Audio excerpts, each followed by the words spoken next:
Salut à tous les amis, aujourd'hui on se retrouve pour la nouvelle FAQ. Fred, comment vas-tu après ce week-end de dingue Impeccable, on s'est bien reposé. Les amis, pensez à vous abonner, pensez à nous mettre en commentaire, c'est des sujets en particulier ou des questions, on se fera un plaisir d'y répondre. On commence directement par la première question. C'est Thomas Caron qui nous dit « Bonjour, quels sont les avantages d'une plus petite allonge au MMA ?» Alors moi, il y en a un que je trouve qui est assez parlant, quand on a moins d'allonge que son adversaire, c'est pour les clés au sol. Pour les défendre? Ouais, pour les défendre. Ouais. C'est beaucoup plus facile de les défendre. Les segments traînent moins, et par exemple, les petits crapus, par exemple, comme Chandler, voilà, Ouais. il a combattu ce week-end, c'est très difficile de les avoir en juji, en kimura, etc. Ouais. C'est beaucoup plus facile pour eux de défendre aussi les clés de jambes et tout. Ouais. C'est très difficile en fait de les amorcer. Après, c'est pour ça d'ailleurs qu'il a étranglé. Mais après, voilà. Par contre, ça vous expose à d'autres éléments et c'est vrai que. Après, partir dans les jambes aussi, peut-être, c'est plus. Oui, en général, c'est plus facile. On passe plus facilement en bas. Après, Donc, en termes d'allonge, en général, t'as quand même plus de désavantages que d'avantages. tu as quand même plus d'avantages. Voilà. Et après, surtout ce qu'il y a, c'est que les petits de taille, ils sont assez difficiles à maintenir au sol. C'est délicat de maintenir. Ils ont des petits segments, donc ils recomposent très rapidement. Et ils ont pas trop de difficultés à se relever, à se scrambler. Ouais. Donc c'est là, surtout là où tu peux retrouver les points forts d'une petite allonge. Mais en striking, non. En striking, si tu n'es pas explosif et que tu as une petite allonge, tu vas vite te retrouver en grande difficulté, en tout cas. Ouais. Mais pour les sports de préhension, ça peut être vraiment pas mal. Deuxième question. Ousmane, avez-vous déjà testé des séances de drill solo dans l'eau, water training pour le grappling? Entre parenthèses, approche préconisée par Karel Silver, Fox Pravec, pour améliorer la fluidité des mouvements sans avoir de contraintes sur les articulations. Donc le mec il grapple en gros, l'eau. de ce que je comprends, Ouais, il fait des drills dans l'eau. Et donc lui en fait il se dit, il part du principe que en faisant comme ça, il peut driller sans y mettre de contraintes. Donc en gros c'est ça Moi j'avais un petit peu testé il y a longtemps, mais quand je dis ça, il y avait, comment il s'appelle, Jean-Di Ribeiro. Il avait fait un camp d'entraînement à l'époque pour les championnats du monde en 2006 à Hawaï. Et je l'avais vu faire des drills dans l'eau, il faisait des triangles dans l'eau, du coup, tu vas reproduire tes idoles, du coup il peut faire n'importe quoi, tu reproduis, hein. Tu sais, il peut faire des saltos dans le vide, il faut que tu fasses des saltos. Et du coup j'avais essayé de faire des triangles dans l'eau, dans la piscine. Moi franchement ça m'a rien apporté à part faire comme quelqu'un que j'ai vu. Après, ça me fait pas de mal je pense, c'est juste... déjà, excusez-nous pour le bruit, il y a une tempête encore. Ouais. Vous entendez la porte là. Donc déjà, moi en fait, pour ce que lui avance, donc je pense Karel Silver, c'est ça, pour ce que lui avance, eh ben c'est pour ça que je le ferai pas. Pourquoi il avance quoi? Qu'en fait, il dit qu'il enlève les contraintes aux articulations. D'accord. Et donc rien que pour cette raison, je ferai pas de drill dans l'eau. C'est-à-dire que dans notre formation, on en parlera pourquoi, et on parlera aussi de la natation. Pourquoi il y a des disciplines qui ne peuvent pas s'emboîter en fait avec la natation. Et il y a des explications physiologiques, hein, parce qu'on vous donnera aussi de la matière scientifique et des études qui ont été effectuées sur les nageurs et des différences qui ont été observées par rapport à des sprinteurs. C'est un exemple que je vous donne, mais voilà. Donc rien que par rapport à ce que lui met en avant, je serai toi, je ne le ferai pas. Voilà. Après, si c'est pour la fluidité... Après, si tu reviens de blessure, c'est autre chose, mais ouais, c'est aussi pour travailler la fluidité des mouvements. Ouais, je sais pas, mais... Franchement, il y a tellement de devenir fluide sans ça qu'il n'y a pas besoin de rajouter de l'eau. Oui, tu n'es pas obligé de te prendre la tête avec ça. Alighieri Dante. Y a-t-il une différence, elle est intéressante cette question, y a-t-il une différence d'approche entre la préparation physique anglo-saxonne et la française? Si oui, quels sont les défauts de chacune des approches? Alors, ça a changé maintenant, hein. À l'époque, nous, notre courant de pensée, donc notre vision de la performance sportive, c'était l'héritage des profs de PS et de l'athlétisme. Donc on avait, alors ça nous a amené une réflexion à la française, donc on avait plus de réflexion que ce qu'on pouvait retrouver peut-être aux États-Unis, mais par contre, on n'était pas des adeptes des charges additionnelles pour la prépa physique. On pensait que ça allait ralentir, donc on avait un retard considérable par rapport aux anglo-saxons qui, eux, faisaient beaucoup de préparation physique en salle, beaucoup de musculation, etc. Donc c'est vraiment les deux choses qui nous ont le plus séparés entre le milieu de la préparation physique et le milieu français et anglo-saxon, c'est cette vision de l'entraînement. Et on pouvait voir aussi que ce soit au foot, au rugby surtout dans beaucoup de disciplines collectives. En Angleterre et aux États-Unis, etc., il y avait des strength coach. Et ici, c'était beaucoup des anciens coachs d'athlétisme. Donc c'était totalement différent, l'approche était totalement différente. Ils n'intégraient pas l'haltéro, ils intégraient très très peu, tout ça, ça n'existait pas. Enfin, c'était pas répandu. Après est arrivé le courant Gilles Cometti, et lui était plus un adepte de ce travail-là, de force, etc. Et maintenant, ça a totalement changé. C'est-à-dire que maintenant, plus ou moins comme il y a la mondialisation, qu'on a accès aux réseaux sociaux, tout le monde copie tout le monde. Maintenant, le point fort des Français, je dirais, c'est la réflexion, et parce qu'il y a quand même de la formation qui était imposée. Hein. Et les Anglais, et les Anglo-Saxons et les Américains, il y a des mecs brillants, mais il y a surtout beaucoup de fous alliés. C'est-à-dire que, en fait, les Américains, c'est beaucoup ils sont très forts en marketing. Mais derrière, quand ils font des podcasts et tout, tu t'aperçois que leur niveau, il est vraiment, je pèse mes mots, c'est vraiment pas terrible quoi, ce qui se tourne. Alors, il y a quelques individualités qui sont exceptionnelles aux États-Unis, mais c'est pas les plus connues. C'est ça le qui est bizarre. Et même dans les grands clubs, des fois, tu t'aperçois quand tu écoutes les mecs parler, tu te dis, mais c'est pas possible, tu vois. Et vraiment, c'est ce qui ressort le plus. Aux États-Unis, ils sont très très forts en marketing, ils sont très forts pour se vendre, mais après, derrière, comme il n'y a pas d'obligation de formation, ben, tu as quelques autodidactes qui sont forts, et après, effectivement, dans le milieu universitaire, tu as des tueurs, tu as des mecs qui sont forts. Parce que voilà, là, il y a de l'argent hein, dans le milieu sportif, à l'université aux États-Unis. Je parle dans le domaine, plus dans le domaine privé, là, c'est. Dans le domaine privé, il y a tout son contraire. Il y a vraiment du charlatan. Voilà. Alors qu'en France, on a plus ou moins une base de départ pour tout le monde. Et le plus gros, moi je dirais la plus grosse faiblesse de la France, c'est que malheureusement, il y a très peu de gens qui en vivent. Ah, ouais. Alors qu'aux États-Unis, c'est un métier professionnel, préparateur physique. Aux États-Unis, en France, il y en a très peu. Et qui en vivent correctement, encore moins. Donc voilà, c'est aussi ça, les lacunes. Et après en France, on rêve pas en France, on est tout dans l'économie. Nous on fait office d'exception d'investir autant dans nos outils. On investit énormément. Parce que là on copie vraiment les Américains. Eux les Américains sont capables d'investir énormément dans leur structure. Voilà, en France, à part les salles généralistes qui investissent beaucoup, il y a très peu de préparateurs physiques qui sont prêts à investir 30 000 € dans une machine. C'est pas du tout la mentalité française. Voilà, on n'a pas du tout la même vision de la rentabilité, etc. Donc voilà, c'est surtout ça. Mais après, maintenant, je pense que les deux niveaux se valent à peu près. Hein. Si tu prends les meilleurs Français et les meilleurs Américains, il n'y aura pas de différence significative. Voilà. Alors, ça, c'est pas ça. C'est celle-ci. Jim BSKT qui nous dit: quelles sont pour toi les qualités les plus importantes chez un entraîneur? Chez un entraîneur, c'est quoi les qualités pour toi les plus importantes? Déjà, s'il veut durer dans le temps, c'est d'être passionné. Après, être entraîneur 1 an, 2 ans, tout le monde peut l'être. Mais être entraîneur pendant longtemps, si t'es pas passionné, comme tout, à peu près tout. Hein. Si tu fais un métier qui ne te passionne pas, c'est très dur à moins d'avoir une obligation de le faire. Mais sinon, c'est très dur de durer. Donc la passion et surtout de se renouveler, chercher à se renouveler, de ne pas rester dans une routine. Je pense que c'est le plus dur, ça. Parce que ça peut vite devenir une routine, au bout d'1 an, 2 ans, de refaire toujours les mêmes. Si tu ne cherches pas à voir des nouvelles choses, à créer de nouveaux protocoles, à te challenger, à créer des nouveaux outils au final. Tu peux vite rentrer dans une routine et passionné ou pas passionné, quand tu rentres dans une routine, au bout d'un moment, c'est plus une question de passion, c'est une question.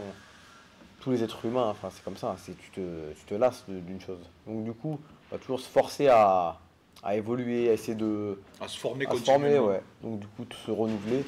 Donc c'est deux choses qui permettent de durer. Encore plus que savoir se marketer, le savoir, nana. Mais vraiment pour durer dans le temps, si t'es pas passionné et que tu te renouvelles pas dans ta pratique, c'est un éternel étudiant, un entraîneur. Ouais. Vraiment, on peut le résumer à une phrase, c'est un éternel étudiant. Et malheureusement, c'est vrai que beaucoup malheureusement d'entraîneurs ne se renouvellent pas. Comme on l'avait dit dans une vidéo, tu peux être un bon entraîneur il y a 5 ans, mais aujourd'hui tu peux être complètement dépassé. Tu vois. Donc il faut être vraiment vigilant dans son approche, dans sa vision. Il faut toujours se tenir au courant, regarder l'actualité, regarder ce que font les autres. Et comprendre qu'au final, on ne sait pas grand-chose. Et plus tu vas lire, plus tu vas te documenter, plus tu vas te rendre compte que c'est beaucoup plus compliqué que ce qu'on veut bien le croire, la performance sportive. Donc la curiosité, et soyez, voilà, la remise en question, et étudier les amis. Il faut, c'est le plus important. Loïc Drey, ton avis sur le CrossFit, s'il te plaît? blessures, etc. Alors, il y a beaucoup de gens qui nous opposent au CrossFit. Parce que moi, nous, enfin, Fred et moi, on adore le CrossFit, hein, le sport. Donc, c'est-à-dire le sport, c'est... En fait, il faut pas... Le problème, c'est que les gens...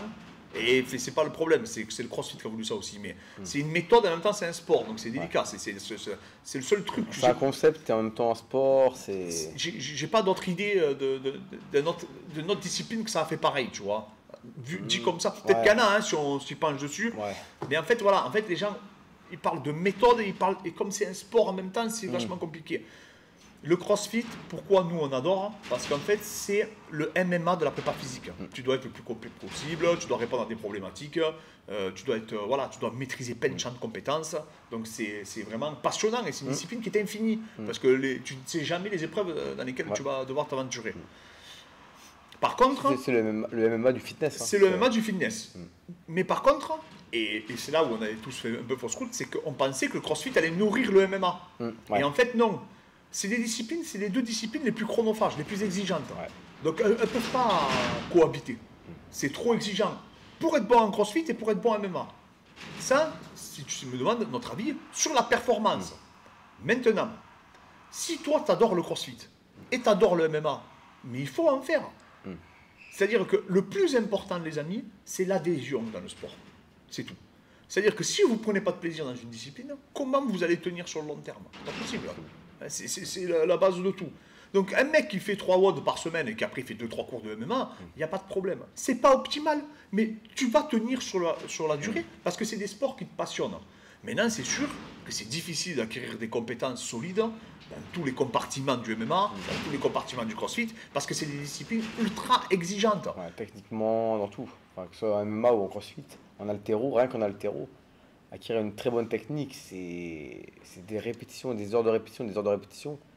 Et nous, on trouvait que la plupart des athlètes n'avaient pas le temps de passer des heures et des heures à répéter des snatchs, des mouvements. Mais la discipline en elle-même, le CrossFit est une très belle discipline. Bien sûr. Et après, le problème, c'est que, et c'est au même titre que du décathlon, ça ne vous viendrait pas l'idée de dire, parce que c'est pas moins complet que le décathlon, hein, le CrossFit. Hein, où tu dirais pas, un mec fait du décathlon pour être bon à MMA. Ça ne te viendrait même pas l'idée. Mais le CrossFit, tu dois être tellement complet. Alors oui, tu vas me dire, oui, mais c'est les systèmes de production d'énergie, ça se rapproche et tout. Oui, non, mais il y a tellement... Pourquoi se prendre la tête? Fais un truc vraiment spécifique, prends un préparateur et tu fais de l'individualisation. Tu vois, c'est très important. Ça, c'est un élément qu'il faut vraiment prendre en compte, tu vois. Voilà, c'est tout. C'est pour ça que, comme je vous dis, il y a des disciplines que c'est difficile pour elles s'emboîter. Après, ça a séduit. À l'époque, Big G Pen, il avait été connu pour il y a un WOD qui portait son nom. C'était Fight Gun Bad. Fight Gun Bad. Il y a eu d'autres mecs qui ont fait pareil. Mais au final, ils en sont quasiment tous revenus. Il y en a beaucoup de mecs aujourd'hui. Ils en font plus. Ils vont s'entraîner dans des box de CrossFit parce qu'aux États-Unis, il y a des box CrossFit. Et à côté, souvent, tu as des salles de MMA, etc., etc. Donc après, ils vont faire un peu de prépa physique avec des charges additionnelles, mais ils font plus du WOD.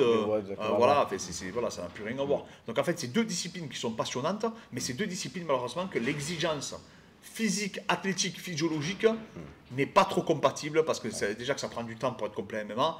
Alors si en plus tu veux être bien en CrossFit, alors après tu vas me dire oui mais moi je le fais en complément. Non mais ça, comme je dis, c'est en complément, c'est encore autre chose. Voilà. De toute façon, comme on a toujours dit, c'est l'individualisation qui prime pour aller chercher l'optimisation. The French Mid. Pourquoi quasiment aucun combattant de MMA fait du running dans leur prépa? Le running, ah ouais. Ouais, parce que c'est vrai qu'on en voit quasiment plus courir. Ah, on en voit encore quand même qui en font ouais, un mais peu. Pas beaucoup, hein, beaucoup moins qu'avant. Hein. Ouais, beaucoup moins, ouais.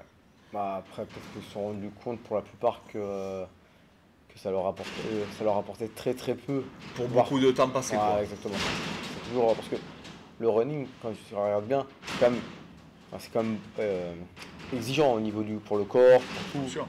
Et c'est du temps que tu passes pas à préparer ton corps, tu fais pas de MMA. Bien sûr. Donc, non, mais c'est vrai que tu en vois quasiment fait. Beaucoup moins, ouais. Beaucoup moins, ouais. En anglais, ils l'ont conservé parce qu'il y a beaucoup de déplacements, etc. Ouais. Mais c'est pas du tout les mêmes qualités physiques à la boxe anglaise et le MMA. Donc oui, les gens en sont revenus, nous ça fait des années qu'on le dit. Mais maintenant, c'est vrai qu'effectivement, il y a même beaucoup d'athlètes qu'on prépare. Beaucoup la vieille école où ils disaient qu'il fallait courir, il fallait commencer le matin par courir. Comme en boxe thaï, en Muay Thai, ils le font beaucoup en Thaïlande. D'ailleurs, Abdoul était content, parce qu'il déteste courir, Abdoul. Ouais. Et il est content que nous, on n'est pas du tout un adepte de la course à pied. Ouais. Mais après, voilà, après c'est toujours pareil, on en revient à ce qu'on disait tout à l'heure, si vous aimez courir, les gars, allez courir. Hein. Ouais, voilà. C'est encore autre chose. Après, quand tu apprécies quelque chose, ça te fait du bien, toi, d'aller courir en forêt, mais vas-y. Et si ça te coûte pas dans tes séances après de spécifique, et si même si ça te coûte dans tes séances de spécifique, mais que ton spécifique c'est du loisir, que tu cherches pas à performer en MMA par exemple, continue à courir si tu prends du plaisir. Par contre, un truc qui est sûr, parce que ça, je vois déjà les commentaires, le mec qui vous dit que c'est indispensable, là, les gars, c'est un charlatan. Hein. Voilà. C'est pas indispensable de courir. Voilà. C'est un type d'effort de courir. Voilà. C'est pas, vous pouvez le remplacer par quoi que ce soit. C'est juste un système de production d'énergie qui va être exploité à un moment donné. C'est un outil, la course à pied, comme tant d'autres. Donc ne venez pas me dire, oui, mais lui, il a dit, l'autre... Non, ça n'existe pas, ça. Il n'y a aucun outil qui est indispensable et qui est irremplaçable. Ça, c'est très important de le comprendre. Ça te concerne, Fred. Voilà. Chib que, qui nous dit, à quand le retour de Fred dans la cage? Bonne continuation. Bon, c'est moi qui m'en occupe, les gars. C'est moi le manager. Je suis manager. J'ai beaucoup de casquettes. Hein. Comment il s'appelle le manager qui avait la grosse touffe de cheveux, là? Je suis le Don King. Don King, ouais, voilà. Non, bon, alors là, sachez que quelque chose, Fred devait faire son retour en décembre. Malheureusement, on n'a pas pu, on expliquera pourquoi, parce que voilà, on avait d'autres personnes qui devaient évoluer en même temps, et moi je ne me sentais pas de pouvoir assister tout le monde. Et du coup, ben, on attend, on a envoyé, et on devrait annoncer la date. Tu te sens prêt, toi? De toute façon. Si ça se fait, tant mieux, ça se fait pas, ouais. Ouais, si ça se fait, ça se fait, si ça se fait pas, les gars, on n'est pas là à courir. On va pas viser l'UFC, hein. On n'est pas non plus. Fred, il fait ça pour se faire plaisir. Oui. Donc voilà. Mais c'est vrai qu'il se prépare bien en ce moment. Ouais, donc, après, si une opportunité on prend, sinon. Ouais. D'ailleurs, il y a Abdul qui arrive très bientôt, là, d'ici 10 jours. Il revient. Donc voilà, les amis. Et Abdul va bientôt, on vous annoncera bientôt la date de son prochain combat. Romain Dodo. Comment augmenter son sommeil profond? Alors, on a déjà fait une vidéo sur le sommeil, je t'encourage à aller la voir. On en a fait deux, non? Mais on en a fait même plusieurs. Moins deux, ouais. Il y a des stratégies à mettre en place, j'y reviens dessus. Alors, maintenant, vous savez qu'il y a des lumières spécifiques. Il y a, alors, là, mais alors c'est marrant que j'ai vu ça, j'ai vu une étude de 2018, je crois que c'est Lang, alors je ne me rappelle plus de mémoire. Hein. J'y suis retombé dessus il n'y a pas très longtemps. Et du coup, qui disait que les musiques, certaines musiques, certaines tonalités pouvaient aider à l'endormissement. D'accord. Ouais, ils ont testé ça et ça avait bien fonctionné. Voilà, il pleut les gars, hein, il pleut à verse. Pourtant dans le sud, si vous entendez la pluie, c'est normal. Donc, alors il y a plusieurs stratégies à mettre en place, que ça soit au niveau de l'obscurité, que ça soit au niveau de la lumière bleue, que ça soit au niveau des lumières rouges et toutes les lumières, moi j'appelle ça les lumières accessoires pro sommeil, tout ce qui va être stratégie de vie aussi, tout ce qui va être stratégie alimentaire, tu peux vraiment avoir une incidence significative avec tout ça, et même avec un complémentaire. Les gars, c'est peut-être notre dernier FAQ, je vous dis à la tempête, on va mourir direct là. Donc voilà, donc il y a beaucoup de stratégies, je t'encourage, j'en ai fait une vidéo sur le sujet, et d'ailleurs sur cette vidéo, on explique vraiment tout le rythme que tu peux retrouver la nuit. Tierno, un des adhérents de la salle, m'a dit Fred, il y a un de votre podcasts que j'ai écouté avec Clément, je l'ai écouté une fois, je me suis endormi, du coup dès que j'ai des problèmes de sommeil, je l'écoute. Voilà, alors je sais pas si tu dois bien le prendre ou pas, je ne sais pas comment on doit le prendre, Tierno, si tu nous écoutes, hein. Mais voilà, peut-être que mon accent, il a des vertus thérapeutiques pour dormir. Franck Cunin qui nous dit, une formation en cours sur votre manière de coacher? Oui, oui les amis, je suis en train de réunir d'autres protagonistes qui vont intervenir. Mon ami Mathias m'a donné son aval, donc il interviendra, Fred, moi, et je vous annonce peut-être deux petites surprises supplémentaires, voilà, qui vont intervenir lors de notre formation qui sera bien sûr digitale, hein, donc ça sera sur internet. Maintenant on a quasiment fini, alors, parce qu'à chaque fois le problème c'est qu'on avait fini, mais à chaque fois il veut rajouter des trucs. Donc voilà, et à chaque fois on rajoute des heures parce qu'en fait le problème c'est qu'on s'aperçoit qu'on tourne 1 heure, et dès qu'on a tourné 1 heure, on la regarde et on dit ah oui mais il faut venir quand même nourrir des sous-catégories parce que les gens ne vont pas très bien comprendre. Donc on se retrouve, on ne sait pas combien de temps elle va durer cette formation. Donc on verra bien. De toute façon on n'est pas pressé, mais c'est vrai que il y a tellement de monde qui nous demande qu'on est obligé de le faire. En tout cas, on cherche des intervenants aussi extérieurs, pour pas avoir que notre vision. Et déjà mon pote Mathias il va participer. Et voilà. Et donc ça sera cool. Ça sera cool. Je vais demander d'autres intervenants aussi qui interviennent pour discuter de tout ça. Remzouz qui nous dit: penses-tu Pereira capable de rivaliser physiquement avec Jiri? On en parlait tout le matin en plus. Ah ouais, bonne question ça. Alors? Physiquement, enfin, au niveau de la puissance, oui. Après, au niveau du rythme, je pense pas. Jiri, il fait peur quand même, au niveau du rythme. Tu m'as dit tout à l'heure, un mec qui s'enferme 3 jours dans la nuit, sans manger, sans boire, tu peux pas le battre. Ah, il est invincible. Tu peux pas.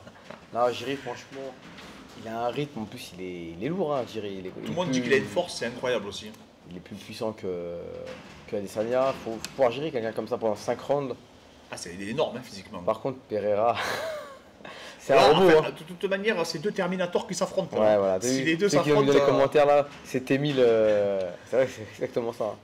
Non, sincèrement, je pense que si les deux, il y a une opposition des deux, il y a des années de vie qui vont être perdues lors de ce match. Ouais.